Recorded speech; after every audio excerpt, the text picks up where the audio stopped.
Dear students, आज हम Puccinia ग्रेमिनिस टिटिसाई के जीवन चक्र के बारे में पढ़ रहे हैं। और अभी तक हमने देखा कि पक्सिनिया ग्रेमिनिस टिटिसाई एक ओब्लिगेट पैरासाइट है और इसको अपना जीवन चक्र पूरा करने के लिए 2 परपोषियों की आवश्यकता होती है, जिनमें से पहला परपोषी टिटिकम एस्टिवम या गेहूँ होता है, जिसे हम प्राथमिक परपोषी कहते हैं, तथा दूसरा परपोषी बर्बेरिस वल्गेरिस है, जो कि इसका वैकल्पिक परपोषी या अल्टरनेट होस्ट कहलाता है।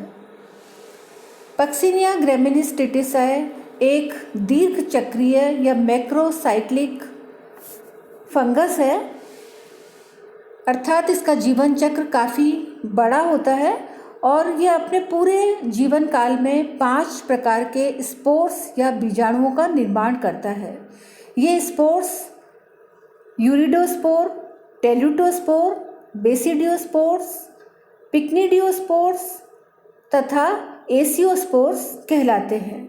ये 5 प्रकार के बीजाणु एक निश्चित क्रम में बनते हैं और जो पक्सिनिया के दोनों परपोषी हैं उनमें ये बनते हैं। तो इनमें से यूरिडोस्पोर और टेलुटोस्पोर्स जो होते हैं, ये दोनों प्रकार के जो स्पोर्स हैं ये प्राइमरी होस्ट या वीट पर बनते हैं।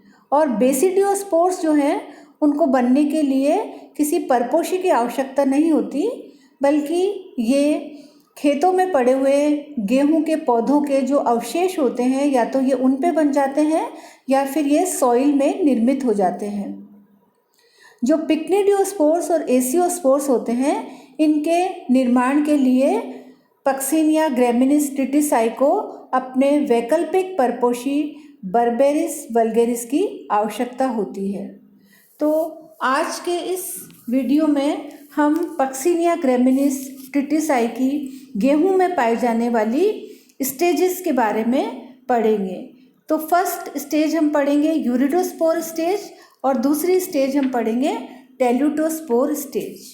यूरिडोस्पोर तथा टेलुटोस्पोर्स ये दोनों ही प्रकार के स्पोर्स डाइकैरियोटिक होते हैं। तो सबसे पहले हम पढ़ेंगे यूरिडोस्पोर स्टेज के बारे में।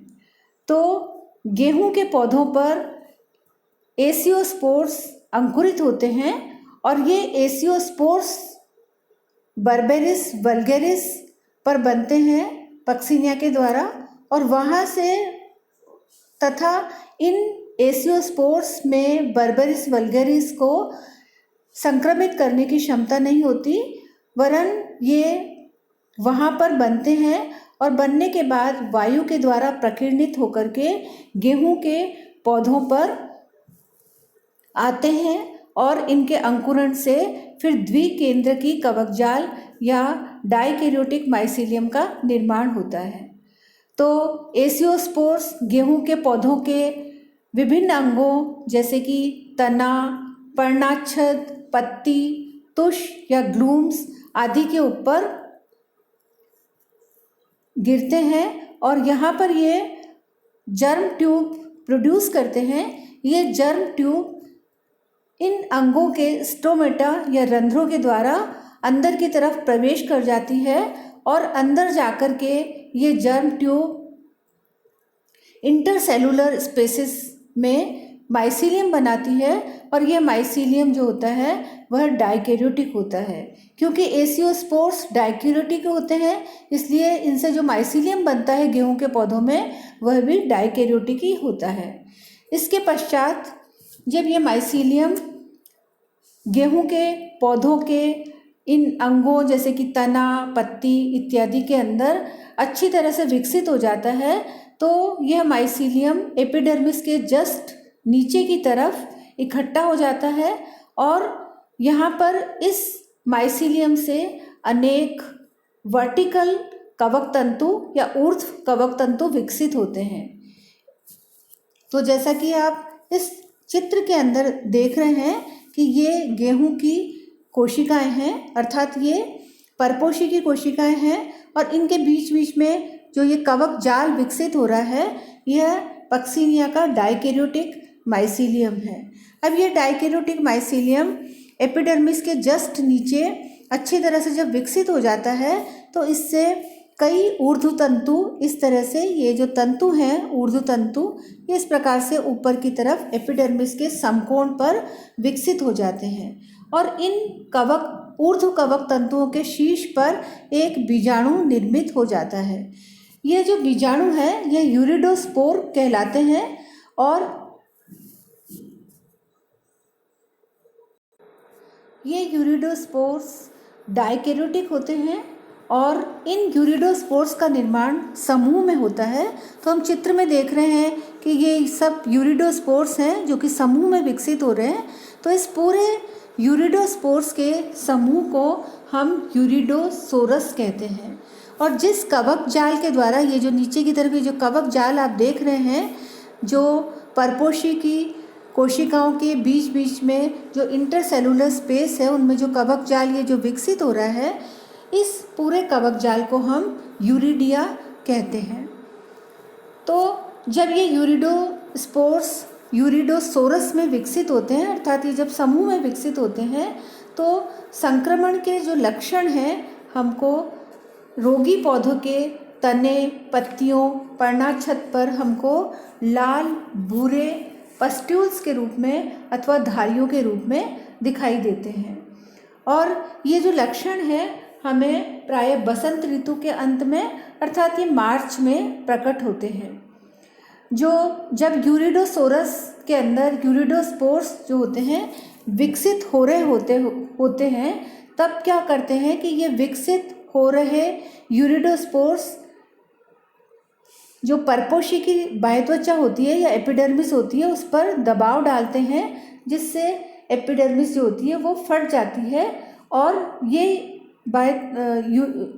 जो एपिडर्मिस है उसमें झिर्रियाँ या फफोले बन जाते हैं, स्लिट्स या ब्लिस्टर्स बन जाते हैं, और जिनमें से मैच्योर यूरिडोस्पोर्स जो होते हैं इन झिर्रियों के द्वारा या इन स्लिट्स के द्वारा बाहर की तरफ आ जाते हैं। तो जो आप ये चित्र में देख रहे हैं, गेहूं की एक लीफ है और इस लीफ के अंदर ये जो पस्ट्यूल्स आप देख रहे हैं, ये पस्ट्यूल्स यूरिडोस्पोर के हैं। ये यूरिडोस्पोर्स जो होते हैं लाल भूरे रंग के होते हैं और ये हमको इस तरह से दिखाई देते हैं, लाल भूरी धारियों के रूप में या पस्ट्यूल्स के रूप में दिखाई देते हैं। अब यदि हम यूरिडोस्पोर के स्ट्रक्चर को देखें तो हम देखते हैं कि यूरिडोस्पोर्स एक स्टॉक्ड स्ट्रक्चर है, इसमें एक व्रंत पाया जाता है, तो सव्रंत स्ट्रक्चर है। और यूरिडोस्पोर जो होता है वह अंडाकार हमें दिखाई देता है। यूरिडोस्पोर जो होता है उसकी जो बीजाणु भित्ति है, स्पोर वॉल, वह दो परतों की बनी हुई होती है। बाहर वाली होती है एक्साइन और अंदर वाली होती है पतली इंटाइन। एक्साइन जो होती है वह थोड़ी मोटी और एक्यूनिलेट होती है, जबकि इंटाइन जो होती है वो पतली भित्ति होती है। यूरिडोस्पोर्स जो होते हैं वह डाइकैरियोटिक होते हैं। तो हम इनके अंदर ये दो न्यूक्लियस देख रहे हैं जो कि विपरीत प्रभेद के हैं और ये पास पास में पेयर बना करके रहते हैं, दोनों अगुणित हैं और इसलिए हम इनको डाइकैरियोन कहते हैं, दोनों न्यूक्लियाइयों के पेयर को। तो यूरिडोस्पोर्स जो होते हैं वो डाइकैरियोटिक होते हैं। एक यूरिडोस्पोर्स में 4 जर्म पोर्स पाए जाते हैं।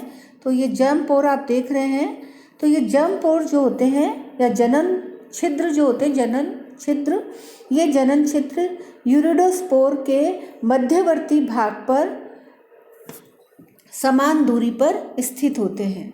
अब ये जो यूरिडोस्पोर हैं ये कोनिडिया के समान कार्य करते हैं और ये जब निर्मित होते हैं तो निर्माण के तुरंत पश्चात इनमें अंकुरण की क्षमता भी होती है। तो ये बीजाणु यहाँ से निकल करके हवा के द्वारा प्रकीर्णित होकर के ये फिर से गेहूं के स्वस्थ पौधों को संक्रमित कर सकते हैं, इसलिए ये रोग फैलाने में बहुत ही प्रभावकारी होते हैं। इन यूरिडोस्पोर्स में वैकल्पिक परपोषी बर्बेरिस को संक्रमित करने की क्षमता नहीं होती और ये गेहूं के पौधों को ही संक्रमित करते हैं।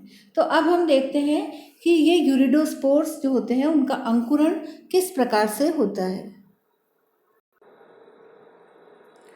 अनुकूल परिस्थिति में ये यूरिडोस्पोर्स परपोषी अर्थात गेहूं के पौधे पर गिरने पर तुरंत ही अंकुरित हो जाते हैं।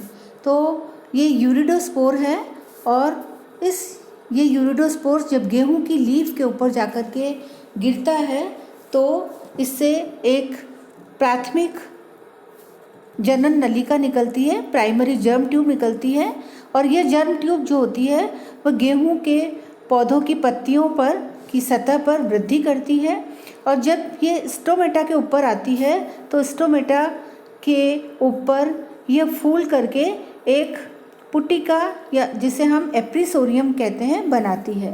अब इस एप्रीसोरियम से एक हाइफा निकल करके रंध्र में से प्रवेश करके रंध्र के नीचे एक और वेसिकल बनाता है जिसे हम सब स्टोमेटल वेसिकल कहते हैं। इस सब स्टोमेटल वेसिकल में इस जो बीजाणु है इस बीजाणु की समस्त अंतर वस्तुएं इस सब स्टोमेटल वेसिकल में ट्रांसफ़र हो जाती है और अब इस सब स्टोमेटल वेसिकल से डाइकैरियोटिक माइसीलियम का निर्माण होता है और यह डाइकैरियोटिक माइसीलियम गेहूं की कोशिकाओं के बीच बीच में स्थित जो इंटरसेलुलर स्पेस है उनमें वृद्धि करके कवक जाल बनाता है और ये कवक जाल डाइकैरियोटिक होता है और 5-6 दिन में ही यह कवक जाल गेहूं के पौधों की कोशिकाओं से पर्याप्त मात्रा में भोजन ग्रहण करके यूरिडोस्पोर्स की नई पीढ़ी को जन्म देता है। तो यह कवक जाल 5-6 दिन के अंदर ही फिर से भोजन अवशोषित करके अच्छी तरह से फैल जाता है और फिर से यह यूरिडोस्पोर्स बनाने लग जाता है। इस प्रकार से हम देखते हैं कि एक बार यूरिडोस्पोर्स बनने पर अनुकूल परिस्थितियों में यह रोग जो होता है बहुत तेज़ी से फैलता है।